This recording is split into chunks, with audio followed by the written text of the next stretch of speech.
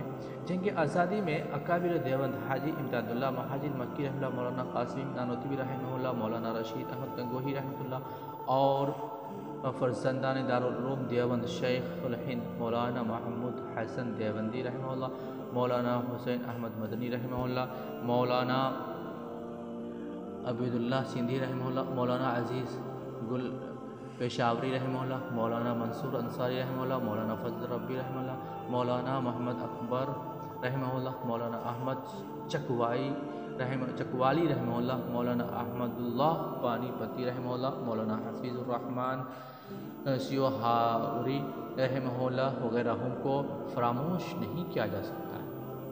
1912 میں ریشمی رومال تحریک کی ابتدا ہوئی جس کے بانی فرزند اول دارالعلوم دیوبند تھے، جن کو دنیا شیخ الہند حضرت مولانا محمود حسن دیوبندی رحمہ اللہ کے نام سے جانتی ہے۔ بقول مفکر اسلام حضرت مولانا سید ابو الحسن علی ندوی رحمہ اللہ، آپ شیخ الہند انگریزی حکومت اور اقتدار کے سخت ترین مخالف تھے۔ سلطان ٹیپو کے بعد انگریزوں کا ایسا دشمن اور مخالف دیکھنے میں نہیں آیا۔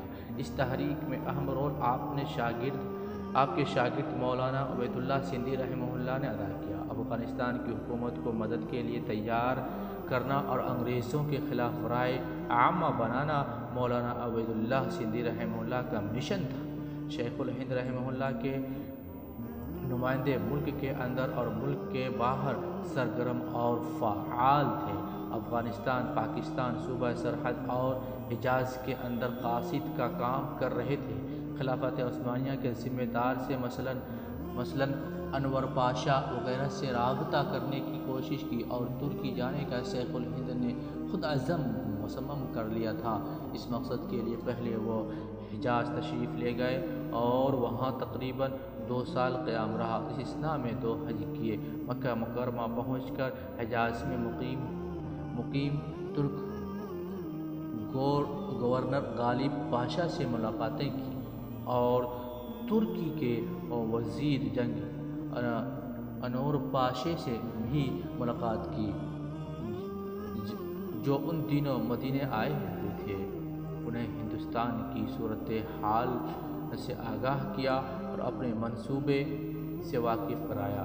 ان دونوں نے شیخ الہند رحمہ اللہ کے خیالات سے اتفاق کرتے ہوئے ان کے منصوبے کی تائید کی اور برطانوی حکومت کے خلاف اپنی حکومت کے تعاون کا یقین دلایا۔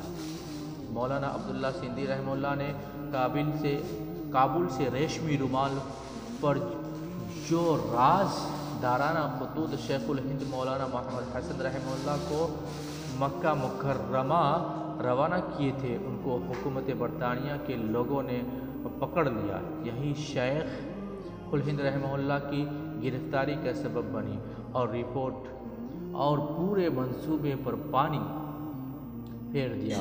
1916 میں شریف حسین کی حکومت نے ان کو مدینہ منورہ میں گرفتار کر کے انگریزی حکومت کے حوالے کر دیا۔ شریف حسین نے خلافت عثمانیہ کے خلاف بغاوت اور غداری کی تھی، وہ برطانوی حکومت کا وفادار دوست تھا اور خلافت عثمانیہ اور مسلمانوں کی تحریک آزادی کا شدید مخالف تھا۔